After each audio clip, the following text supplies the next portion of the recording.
Good afternoon, everyone. Thank you for joining in. This is the second webinar in the ongoing series of joint webinars being conducted by Vakil Search and InCorp. Introducing myself, my name is Yash Gandhi. I'm a corporate financial advisor with an experience of more than 7 years, and I'm one of the team leads in the investment banking division at InCorp. I will be the moderator for today's webinar. The topic, trademark registration and protection in India. Mr. Karan Agarwal will be the speaker and presenter for this topic. A trademark is the identity of your business or your product. It is what differentiates you from other players in the market. Hence, it is the most critical aspect in shaping and building your brand. It is important to identify and register a trademark and also to protect it from any sort of infringement. Our presentation today will deal with these aspects in more detail. Please note that post the presentation by Mr. Karan, there will be a short Q&A session where he will resolve any queries related to the topic. Any questions that you may have can be raised through the chat box window. We will also be announcing a special offer related to the topic at the end of the webinar exclusively for our attendees. The special offer announced in our previous webinar was opted for by nearly 17% of our attendees. So please stay tuned if you too want to take the benefit of the special offer being announced today. Before inviting Karan, I would like to give a short background of Vakil Search and InCorp. Vakil Search is India's largest online platform for legal, compliance, and tax services. They have served more than 75,000 businesses in their journey. The top services being offered by Vakil Search are company formation, GST registrations and filings, accounting, secretarial and taxation practices, several licenses which a business may require, and so on and on. Moving to InCorp. InCorp Advisory Services Private Limited, also known as InCorp India, is the Indian entity of InCorp Group. InCorp Group has a presence all across Southeast Asia. InCorp has a team of more than 350 people who are qualified professionals. Our expertise lies in providing end-to-end consultancy services, right from company formation, compliances, taxation, assurance services, investment banking, FEMA advisory, and also insolvency and bankruptcy related services. Now that we have given a background of who we are and the topic for the day, I would like to invite Mr. Karan Agarwal to resume. Mr. Karan Agarwal has been a practicing advocate in the field of intellectual property rights. He is involved with trademark prosecution and litigation, IPR enforcement, copyright, design and patent laws, and has been doing this for more than 5 years. Besides this, he also handles his law practice, which includes corporate laws, consumer protection laws, etc. Besides being a practicing advocate, he's also a published writer in several national and international journals, as well as books. Currently, he handles the IPR team at Vakil Search. On to you, Karan, for taking us through the topic. Thank you, Yash, for your introduction. It's a pleasure to be here on this platform and to be discussing about one of the most crucial legal aspects of the current times, that is IPR protection. IPR protection is something which all the companies, all the entrepreneurs, all the startups are right now looking for. Reason being, in the future coming up time, it is going to be the most valued asset or the most valued property a company can sustain.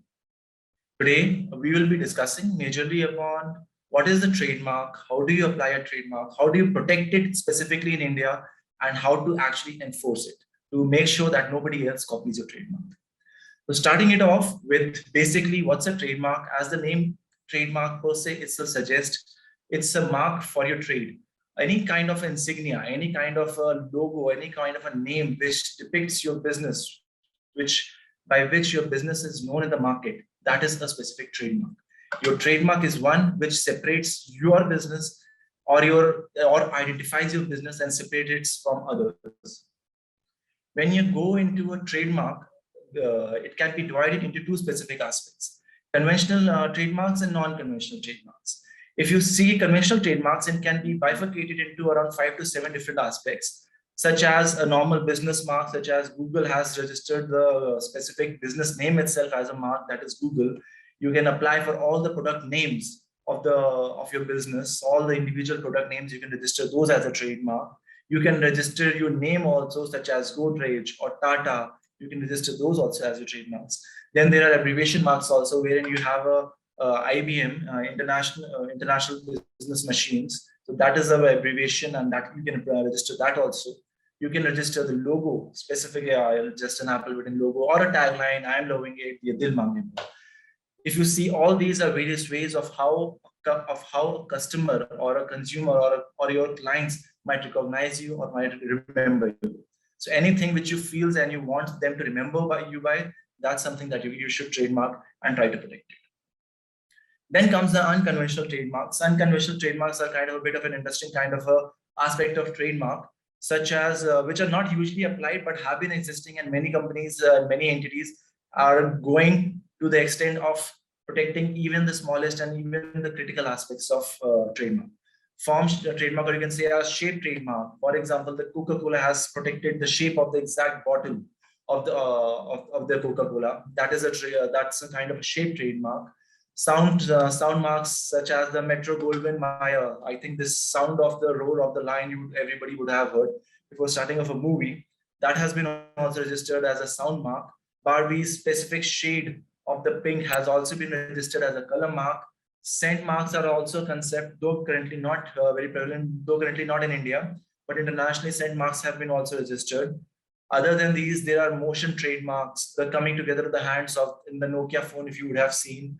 That's a registered trademark. There are 3D trademarks and many others. There are sound trademarks also, as said. So yeah, there are various unique ways by which a company or an entity can protect their uniqueness, something by which a customer can or a consumer can identify. That can be trademarked. So as earlier I was talking, what can be trademarked, here we'll be talking about what can't be trademarked. This is actually one of the most basic aspects and which people usually falter at when applying for a trademark. You should generic words. You cannot apply bread for selling a bread. You cannot apply apple for selling an apple fruit. Those are generic words, so you should not apply those. Anything offensive or anything offensive to the citizens of India, any mark which is similar to an existing trademark. Whenever you're applying for a trademark, one person has to actually analyze if there is already an existing similar trademark or an already existing identical trademark existing in the trademark records. If it contains any scandalous or any obscene content, or if it is in violation of the Emblems or the Names Act.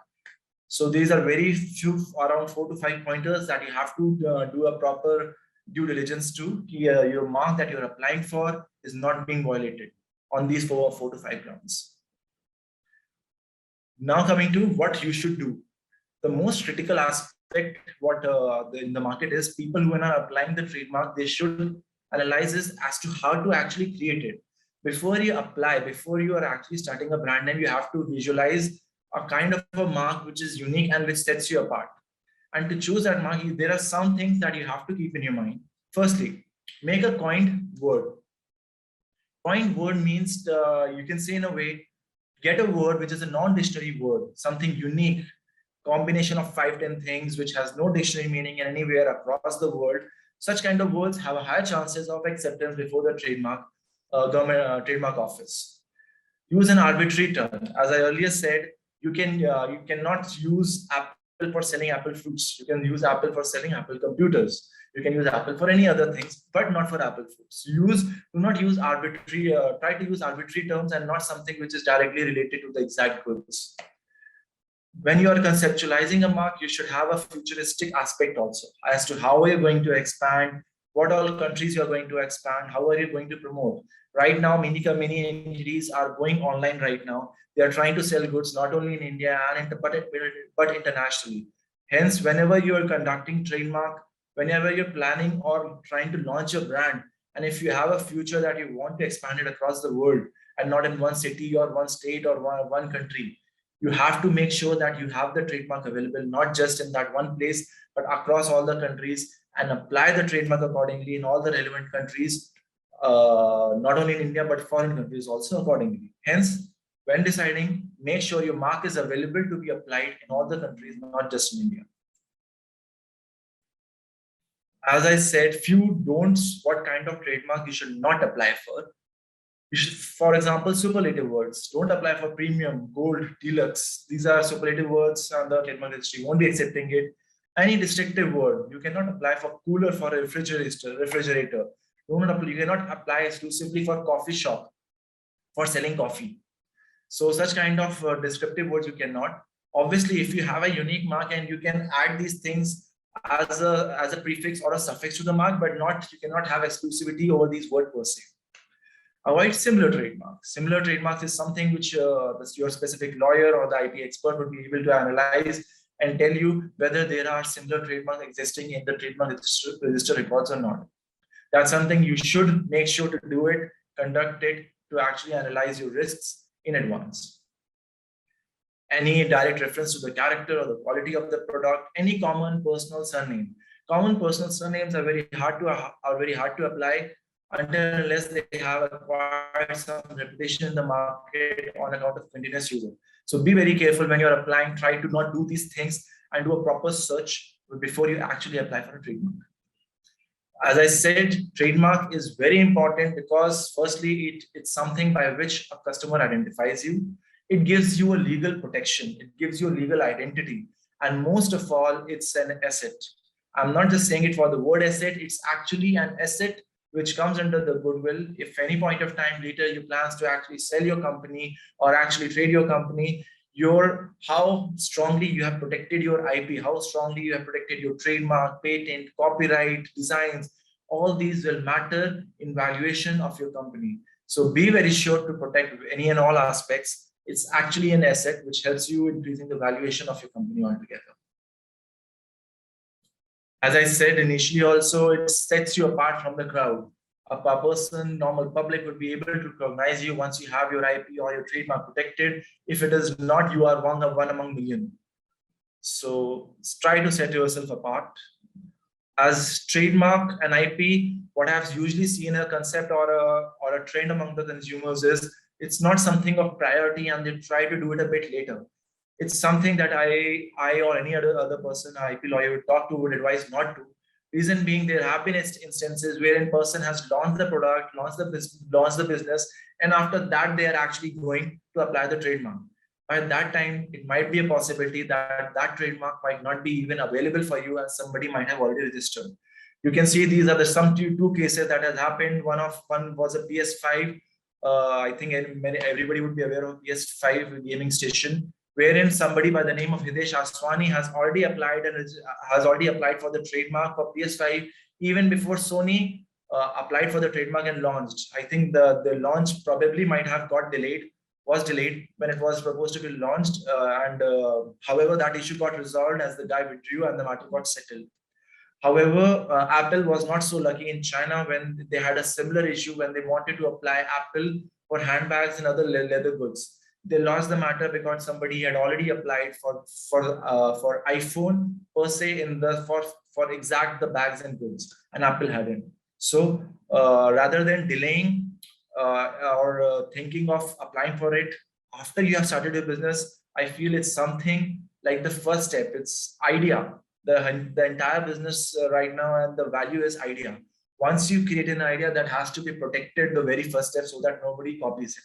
Hence, the protection of the idea comes through IP, and the idea can be protected through many other mediums, be it trademark, copyright, design, patent. So you have to make sure even before you start the business, your idea should be completely protected. When you actually start into the trademark, some of the most important symbols you would be coming across or you would be seeing on labels of the products are these. So just to give you a brief, just what do they mean and what is the relevance of them? If you can see the TM insignia, TM sign, this mark is used once you have applied for the trademark, you have got the trademark application number, you can start using the TM sign on top right corner of your logo. It's an insignia or an indication for the public or for everybody to know that you have right in this mark and you have already applied for this mark. Secondly is the R logo. R logo is you can use on top right corner of your logo, stating that your mark is registered. Once you have received a registration certificate, you can apply the R insignia on top right corner of your logo and you can remove the TM. With respect to the C logo, it has no relevance with respect to trademark. It has relevance with respect to copyright. Usually people confuse, so hence I mentioned it here, that it has no relevance with respect to trademark. Once a copyright gets registered, you can use the C insignia on top right of that. Similarly, for service marks, if you see, when you apply for a trademark can be categorized for two different goods, two different aspects. You apply for a trademark for a tangible good, you apply for a trademark for services. So for services, when you apply, for example, you are into the education business, you are having a school, in that you will use the SM sign, right? And if you're selling books, you will just use the TM sign. That's the difference. Going on ahead, this would be how your trademark will proceed through different stages. Once you apply for a trademark, this is how your mark will go through. I will be explaining these steps in a bit more explanatory manner of how trademark registration goes ahead. This is the government website wherein you have to apply for a trademark registration, ipindia.online.gov.in, wherein if anybody wants to apply, this is the website through which you can apply. Once the first step before you apply for a trademark is conducting a trademark search, as I initially also shared. The whole purpose of trademark search is to check whether your mark is available or not. As of date, every week, almost thousands of marks are allowed by the trademark registry. They release it in a trademark journal as a public notice that these are the marks that are being allowed. A trademark search is relevant as it gives a time, as it gives you analysis, as it gives you a report whether your mark that you want to apply or that you propose to apply is actually even available to be used or not. Hence, it gives you an alert of the potential risk. It makes you aware of any third parties who are actually existing in the market. It saves you time and money of filing a trademark. I've seen many instances, people who simply go ahead with filing a trademark, and at a later stage, they might get some objection or opposition or some other kind of issue because already an identical mark exists. Hence, have a proper trademark search conducted before you actually proceed with filing a trademark application. This is a basic page as to how a trademark application will be made. It will be applied on this website itself. Normally, a trademark takes something around 6 to 2 years. If the trademark faces no hurdles, it will easily complete within 6 months. If there are objections or some issues in the trademark, it will take something around 2 years. Validity of a trademark is for a period of 10 years. After every 10 years, the mark has to be renewed.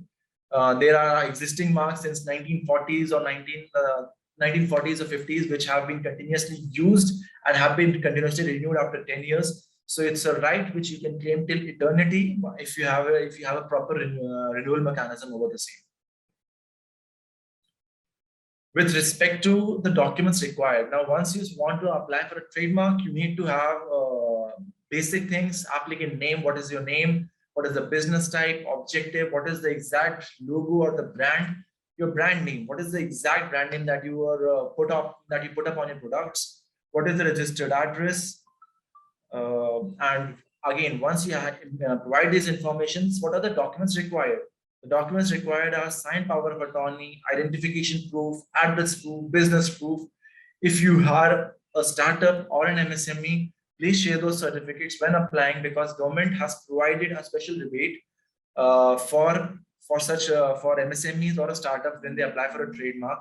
For a normal company, the charges are almost double than what is for MSME or startups. So when applying, make sure you ask your IP expert or an IP lawyer to make sure to get you that rebate when applying for the trademark. Coming to the trademark classes, when you apply for a trademark, it has to be bifurcated in two aspects. As I said, it will be, some trademarks will be for tangible goods, some would be for services. So as a trademark has been, classifications has been divided into class 1 to 45. So anything and everything which is tangible and which can be traded has been bifurcated between class 1 to 34. And all service kind of businesses has been bifurcated within class 35 to 45. So if any kind of business has to apply, your lawyer or the IP expert or the correspondent will actually explain you on your trademark will fall under which specific class. This is some explanatory or illustration of some of the classes, not all obviously, of different goods that fall under different classes. You have to make an informed decision accordingly, and you can accordingly file for a trademark. with all the informations, with the relevant classes and the logos and the POAs, an application will be filed. Once an application is filed, the mark will go for an examination by an examiner at the trademark registry. Examiner usually takes something around a month time after you have applied for a trademark. Once the examination is done, usually examination report consists of whatever issues the trademark office they have with respect to your trademark. Some of the most common objections or the objections that are raised by trademark registry is the mark is lacking distinctiveness, not filed a power of attorney or a user affidavit. The mark is descriptive of the exact goods that you actually plan to use under the mark. There are already existing trademarks that are existing in the trademark register. Please differentiate as to how your mark is different from them. The word is obscene or is violating the Emblem Act. All these kind of objections usually come up. Once you receive this notice, you have a period of 30 days in which you have to actually reply to all the objections that are being raised. Once you respond, the matter goes for further analysis. Once that analysis is done, it will be two-way. Either the mark will be accepted and directly go for publication. If not, the matter will be put up for a hearing. Purpose of a hearing is wherein the hearing officers try to analyze whatever further doubts they had. Once we have responded to their objections, trademark hearing only usually happens if they have any further doubts or confusions. In the hearing, we usually try to overcome all these doubts, all these objections that were initially raised, or if they have any additional objections with respect to a trademark, all those objections are handled. In a trademark process, the maximum number of hearings that are allotted are 4 hearings, not more than that. Within 4 hearings, all the trademark registry usually make a final decision whether to allow this mark or to refuse it. Or usually a lawyer, along with all the legal precedents and documents, argue the matter, and accordingly the matter is accepted or it gets refused. As said earlier, if the matter gets accepted after a hearing or before a hearing, it will go for a publication. Publication is a concept wherein a trademark journal is released by the trademark registry every week. Once usually they release it on Monday or Tuesday. They release wherein they list out all the trademarks that they have accepted or according to them they have with it. It's a kind of a notice for the public that anybody has any objections or any issues with them, they can take action against this. So the period of publication is for a period of 4 months. 4 months period is given to any third party to actually take any action against these entities. And accordingly, they can file an opposition against these marks. The basic grounds of opposition. So, for example, if you have applied for a mark, your lawyer or an IP expert, you should always avail a concept or a service such as IP watch service. IP watch service is a concept wherein the lawyer will actually keep a proper check and a regular watch whether a similar trademark has been applied for your mark by any other entity. And when it gets published, your IP lawyer will actually inform you, where sir, this is a similar mark that has been applied. You should take action against this. How does an IP opposition work? Is it's a kind of a petition that you have to file before the trademark registry. The basic grounds of opposition is the mark should be deceptively similar. It can be descriptive. It is applied for a bad faith. It is causing confusion. You have a well-known mark and it is violating your well-known mark. All these very basic claims, and that you are the prior adopter also. Prior adopters are the most important grounds. The trademark law runs on one of the most important principles is whoever is the prior user of a mark. So you are able to show that you have been using this mark in this much time, and somebody has applied a mark subsequent to you or is trying to register a mark subsequent to you, you have an upper hand and it's suggested to actually file an opposition. There have been many cases wherein entities have not actually taken proper steps in taking opposition against different entities, and their mark has by that time become generic, and now they are not being actually able to stop third parties from adopting that same name or similar names, and now their mark has become generic. So be very sure, have a proper watch service to have a continuous regular watch of your mark, whether any similar trademarks have been applied to any other entity or not. If no opposition has been filed, If luckily no opposition has been filed, in that case, your mark will directly proceed to the next stage after 4 months to the registration stage where your mark will be registered. If you see a basic timeline involved in application would be application filing will take around 2 to 3 days. Trademark examination will be done within, as I said, within 1 to 3 months max. You have to file a response within 30 days of receiving the examination notice. Application, once you have filed a response, they will take the examiners will take their own time of reviewing our response, and after that they will publish it. 4 months time is for publication and for any third party to oppose the mark. Once an opposition has been filed, it's a separate proceeding that initiates, which involves notice of opposition, counter statement, evidence affidavit in support of opposition, and application, rebuttal affidavit, and hearing. There are 5 to 7 stages with respect to opposition, of which they have specific time intervals. So make sure whenever you are actually going through an opposition, make sure to keep the timeline in mind and file your documents and different responses at a proper deadline mechanism. Trademark hearing is something which is a bit of a time-taking process. Trademark allotment of the date for a hearing will take something around 8 to 16 months. If your matter has gone for a hearing, it takes a bit of time of between 8 months, and after which hearing date will be allotted and the matter will be argued. This was a basic brief run through of how a trademark application goes through from start till end, how its prosecution works, starting from search till its registration.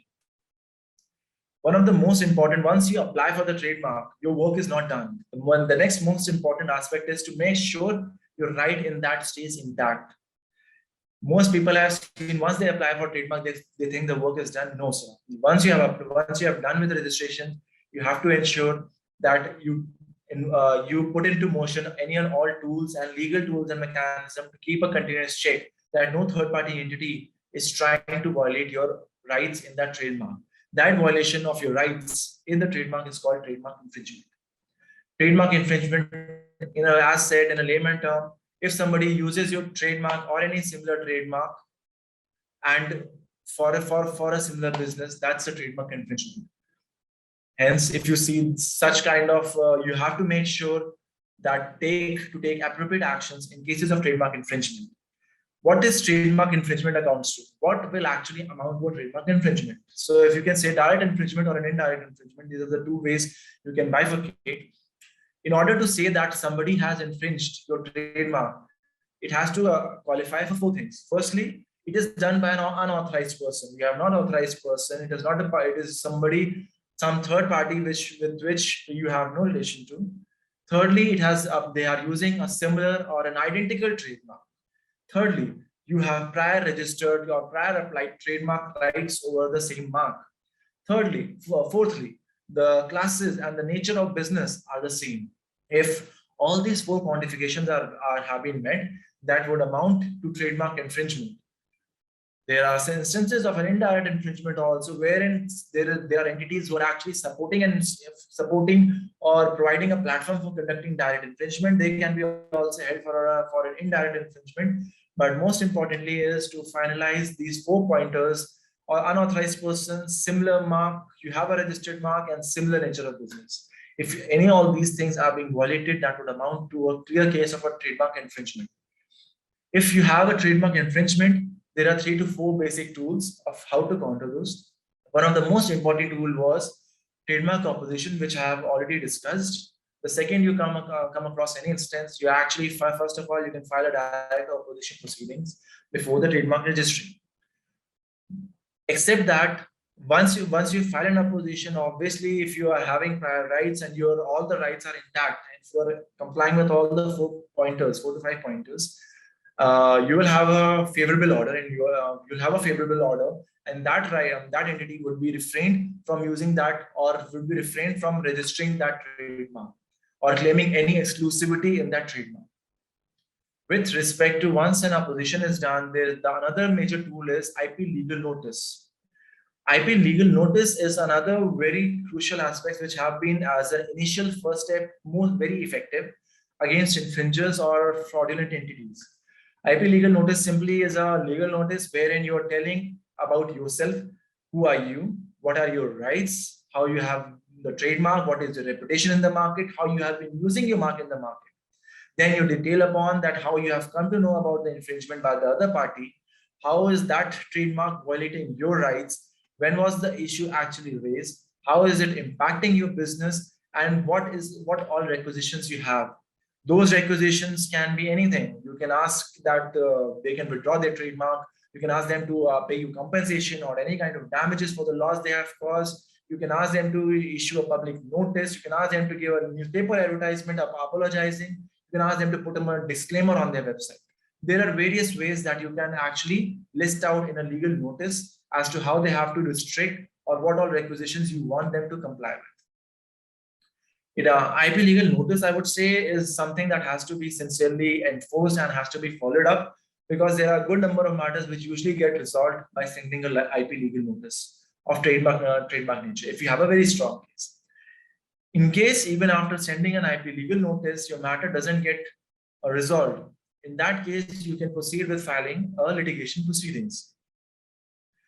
In a trademark matter, the litigation proceedings you can have civil remedies and criminal remedies.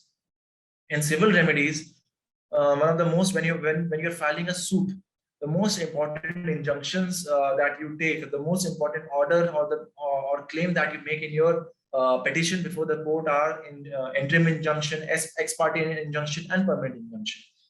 Interim injunction is wherein you are wanting the other party to be injuncted or stopped from using your trademark, and you need an urgent relief because it is causing you a grave loss of reputation and of property. And interim injunctions are usually provided within a week or two's time, depending upon, obviously there are various circumstances depending from court to court and to judge to judge. Interim injunction is something which you get fast. Ex parte interim injunctions are something that you petition in, wherein the exact address or the exact presence of the third party entity or the entity who's actually infringing your rights, you don't have the address or the knowledge about them. In that case, you apply a petition under claiming ex parte interim injunction. Getting injunction in such matters are even further quicker because there is no third party, and if the court feels that you have an actual right and some right is being infringed, they will give a very quick order in this. Then there is permanent injunction, which is the final major injunction, that is major claim that you make in a suit, wherein after the entire proceedings of the court going through different stages, in the final decree, you claim that a permanent injunction be allowed. When you are filing a suit, among claiming the injunctions, the other claims you can ask for is a raid action. So yes, raid action is not something which you only see under tax or any other offenses.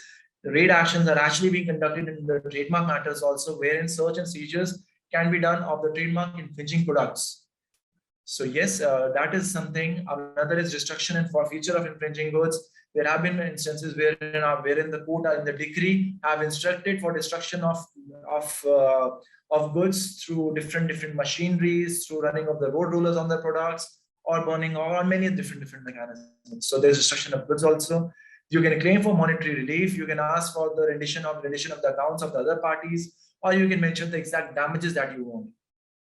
Along with that, another thing that you can claim is you can ask them to make sure to take down any and all kind of promotional material, be it online, be it physical, be it banners, hoardings, anything. So in short, in the claims, you can ensure that the infringing mark's presence completely vanishes from the market. That is the entire aim. So these are the various ways that you can actually get in. Criminal remedies is you can file an FIR in case of a counterfeiting under Section 28 of the Indian Penal Code. Counterfeit is a penal offense, and you can file an FIR under the same. When you're filing a criminal FIR also, in that the similar you can claim is of search or seizure will be also conducted under an FIR, and that might also lead to an imprisonment also of a few months or a year also. I'd like to give you some instances to make you aware actually what kind of things would amount to actually trademark infringement. If you see this as a case of Sardar Baksh Coffee versus Sardar Baksh Coffee. So this was a very famous case, and in this matter, if you see, the marks are quite similar, Starbucks and Sardar Baksh. The court finally allowed the entity to use the mark, but not as Sardar Baksh, but as Sardar G Baksh Coffee and Company. So to differentiate and to make the marks phonetically dissimilar. In this was another case of Bharat Pay versus Phone Pay, wherein the court held that the only similarity between the two marks is pay, and the mark has to be considered as a whole. And if you consider the mark as a whole, there are various differences between the two marks. So yes, again, this was an interesting case. If you see a case of Mountain Dew recently, it was a case wherein McFast beverages have been using the Mountain Dew from 2000, and PepsiCo adopted this mark in 2003. In this, the court held that whoever is a prior adopter will have prior rights. This is a very fascinating case. That order came out.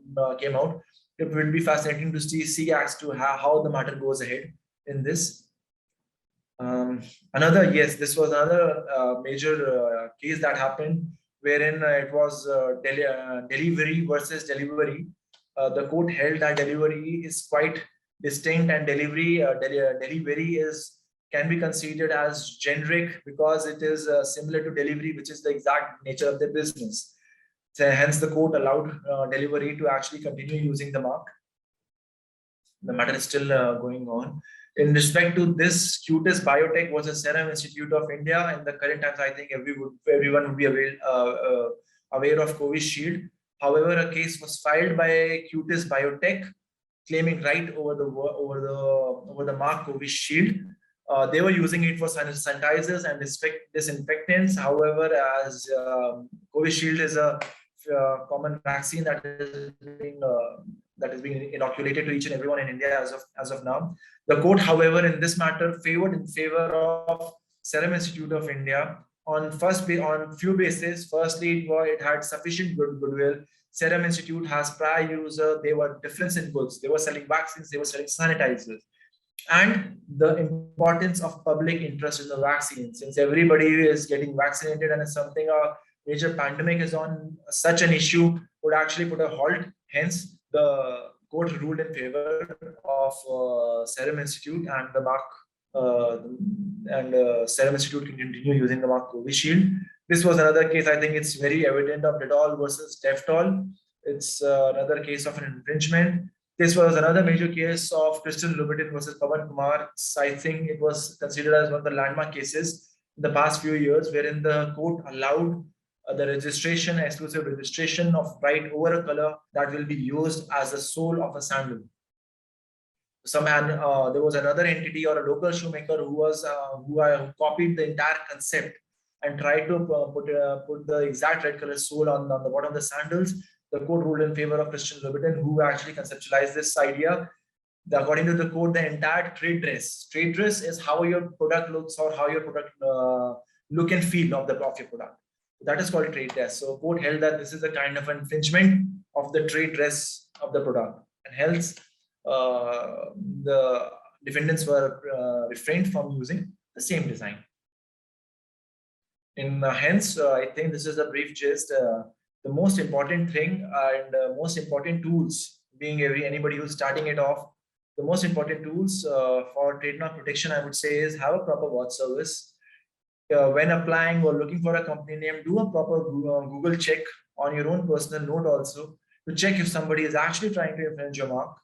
Have a trademark search tool, run a proper search whether a similar mark is existing. Have a quick legal action. There are instances wherein people are taking time in registering or taking late action against their entities. So whenever IP is a time-sensitive, trademark is a time-sensitive matter. As I said, whoever is the first applicant is a prior user.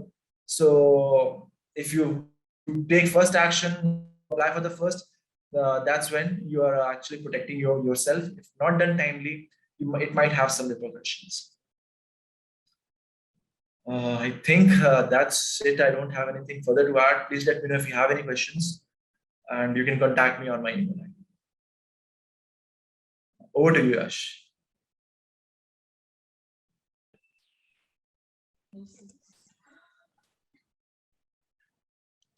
Thank you, Karan, for your elaborate presentation. I hope we were able to clarify most of what a trademark means and how we can protect it and how relevant it is for the growth of the business. We have a ton of questions from the audience, and I would like to address them one by one. The first question is the 10-year timeline. When does it start? Is it from the date of filing or is it from the date of registration? The 10-year timeline starts from the date of filing. So the date of filing. Okay. Yes. Someone would like to elaborate a bit more on the difference between a descriptive trademark and a generic trademark. Okay. See, with respect to a descriptive trademark and a generic trademark, see, generic is any common word. Generic trademark, for example, anything has become very common in use. That word is generic. It might not be descriptive. It might not be telling the exact good, but it might be common in use. There would be thousands and lakhs of companies who have applied for the same kind of word as part of their business. You cannot apply for those. Those are generic. With respect to descriptive is which is something actually telling what is the exact good that you are selling. As I said, you cannot use Apple for selling Apple. That is descriptive. So yeah. Perfect. What are the advantages and disadvantages of filing a trademark in class 99? If you can. Okay, with respect to that, advantages and disadvantages. Okay, see, there are various things. Yeah, when you apply, what is class 99? Class 99 is a class where you apply a single mark in multiple classes. So, but I usually recommend that you actually apply each mark in separate classes. There is a reason behind it. When you apply for a trademark in, for example, 6 different classes, it has chances that it might get objected by a trademark registry in 1 or 2 classes. However, your mark the trademark registry might not have found any objection in the remaining 5. Hence, if you apply separate trademark applications for all the different classes, your 5 will proceed at least, and your 2 will get objected, and you will have to take a process of responding to the objection, or if any hearing comes up. But your 5 will proceed. Hence, it's a bit of a speedier mechanism, which I would say, apply separately, and you at least which has no objection, that will go ahead. And with respect to filing a multi-class application has its own benefits. If you apply a single application, that is only one application that you have to monitor, that you have to take care of. There will be only one examination and one hearing, or for only one matter to cater to, not 7. You have to just keep a track of only one matter. So that is what. But yeah, personally, always go for separate. You will have a much faster protection. Yeah. Thank you. We have a question from someone who manufactures imitation jewelry. The person had registered a trademark under class 35. However, Okay. they supplied to Flipkart, and Flipkart asked them to register their trademark in class 14. So they want to know what is the difference between the 2 classes. So I'll repeat the class numbers. One was 35 and second was 14. Okay. See, the reason the Flipkart would have asked is you are selling jewelries, and the relevant class for manufacturing or jewelry products is class 14. That is the basic reason the Flipkart questioned the fact or asked, okay, apply in class 14. That is the basic reason. Class 35 is basically for conducting of business. So your application is class 35 is more of a generic class. Class 14 is more of a specific class of your exact product what you're trying to sell. So that is one of the reasons the Flipkart would have asked you to apply for actually in class 14, and thereafter provide the details to. Understood. Someone has applied for a trademark for their name as well as their logo. Can the same trademark be used by another firm owned by the same entity, owned by the same person? No, again, Yash, I didn't understand what is the question. So if a person has registered a trademark, the trademark has been registered for the name as well as the logo of their business. Now, if they have another business, can this trademark be used for that business as well? Yeah. Okay, so you have applied, for example, you have applied for the logo A, you applied for the mark A, and your business is Current Private Limited, and you can use this mark for your other businesses also. If you want to use the same mark under the name of any other company that you establish or your subsidiaries. However, make sure you have proper, you can say, authority or a proper agreement entered between between the entity who has applied the mark and the other entity who is going to use the mark as to the manner of use of the specific mark. So I Current Private Limited, hereby allow Mr. Yash Private Limited to actually conduct business under this mark or use this mark for conducting these sales. So you have to enter a similar kind of an agreement for that. Understood. So basically, it has to be through an agreement, right? Or can it be done directly as well? No. It has to be done through an agreement. There can be a situation when somebody can question their user, or at a later point of time to prevent any kind of disputes within the company or between two entities. It's always preferable to have a proper registered a proper notarized agreement to it, as it will save you the maximum time and protect your rights to the complete. See, agreements is something that you have to ensure to get the maximum protection.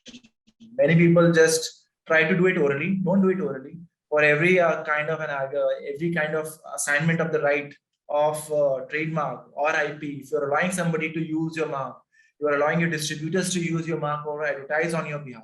Get into proper agreements for those. There are specific IP, specific agreements that can be entered for all those aspects. Whenever you're allowing somebody to use your mark, have it properly registered to prevent any later use dispute. Legal dispute. What is a device mark and what is a word mark? And what is the difference between these two marks? Okay, word mark is, for example, okay, Coca-Cola that I was showing.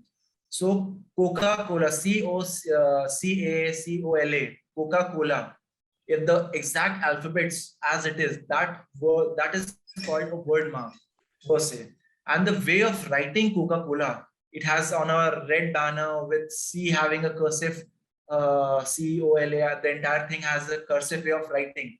That is a logo. As I think initially I shared also that the Apple bitten logo, that is a logo. That logos are considered as device marks.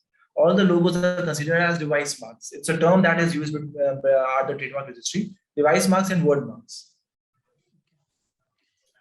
Should one register a trademark before they use it or after they start using it? Before. See, again, as I think I tried to explain this, whenever you're trying to run a business, whenever you've created an idea, try to apply it before even launching it. There are instances people have actually launched the business, took a name, and somebody by the time you actually apply, somebody has already applied the trademark. So to prevent such a scenario, always beneficial at the time of conceptualization of your business, apply a trademark. It's not it's not a heavy investment, but it's an investment which can reap you out huge benefits at a later stage. Can a domain name be registered as a trademark? Yes, domain names, obviously, you have to get a domain name basically. But if your domain name is your trade, is your business, that can be registered as a trademark. For example, yahoo.com or Google or google.com, they would have registered their domain names because that is their exact business. So if you're having a business, you're selling it online, you have created a website, and which is how consumer and public recognizes you, you can register it. So a trademark registration has to be renewed every 10 years. What happens if someone forgets to renew this after 10 years or they miss the deadline? See, if somebody misses the deadlines, see how the trademark renewal work is. For example, the 10 years, from the date of filing, the 10 years will be calculated, and you can renew the trademark. Your mark would be available to renew 1 year before that, and even after the 10 years has completed and you have not renewed it, 1 year after that also. So you have a buffer period of 1 year after the 10-year period to actually renew your trademark.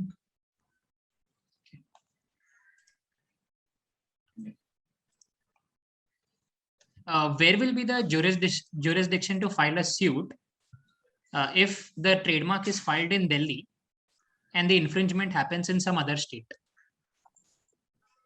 Okay. With respect to trademark law has provided a specific concept as to normally where you can file a suit, you can file a trademark, and you can file a suit wherever the cause of action arises. Cause of action means wherein the actual act or wherein the actual infringing act happens. However, the trademark law has allowed wherein you can file a suit at the actual place of the business of the applicant or the plaintiff who is actually filing the suit. So normally, if the infringement has happened in Gujarat, for example, or Bihar or Mumbai, anywhere, normally it would have taken there. Now, normally you can file a suit there also. But if you're having a business based out in Delhi, you can file a suit in Delhi courts also. That's allowed. Okay. So one more question. In case someone has not registered their trademark, but they do have an identity, if someone else starts using that form of branding or that product or that logo, whatever is their brand image, is there any recourse for their protection if their trademark is not registered? See, even if your trademark is not registered, yes, you can still initiate. Obviously, your case won't be very strong, but yes, if you have prior user without having a registration also, at that point of time, you can still initiate some of the other kind of proceedings, such as a legal notice or even court proceedings stating that this entity is passing off. So there is a concept of trademark infringement. There is a concept of passing off also. That is, this entity has copied off your trademark, how your trademark look, what is the trade dress of your mark, your product, and is trying to sell the goods therein. Yes, even if it is not registered, you have still some other recourse under law to take action against that entity. But again, this recourse will actually depends upon case-to-case basis, which can be reviewed after seeing the documents. At the time of trademark registration, does the business line or the product have to be mentioned in your registration? This question is being asked in case the company or the individual decides to change their business after a few years. Does anything happen to that trademark? See, when you apply for a trademark, you have to mention the exact goods or the nature of business that you have to apply for. That is what the trademark classes bifurcation is 1 to 34 and 35 to 45. Yeah. Okay. And if at a later stage you are changing your entire business and your goods are going to change altogether, you have to apply for a fresh trademark. You cannot use the same mark. For example, earlier you applied for the mark for selling clothes. Later you want to sell fruits or water bottle. You have to apply for a separate trademark for that. You cannot use the same trademark application. Okay. So there's a question that what should be the first step by someone who receives an email from a lawyer claiming that the trademark of their client has been infringed upon? So what should be their first step after this email? See, if you have received, firstly, check whatever the information that has been given for any consumer, any client. If you have received such a notice, do a basic perusal on your own on Google. Google is there. If you cannot find anything, you would be having a basic trademark lawyer from whom you have initially filed your applications. Check with that lawyer. What is the recourse that they should do? What is the exact scenario in this matter, and what can be the recourse? Or you can simply consult the specific entity who has sent you that letter to elaborate on that matter. What is the exact issue? How is the trademark infringement happening? Once you are aware what is the level of infringement, the mark is identical, somebody is counterfeiting your goods, somebody has applied for a similar mark, you can accordingly decide on the legal recourse. You can go for a legal notice, you can go for an opposition, you can go for a legal suit, depending upon the facts again. What is the time frame it takes for renewal of the trademarks?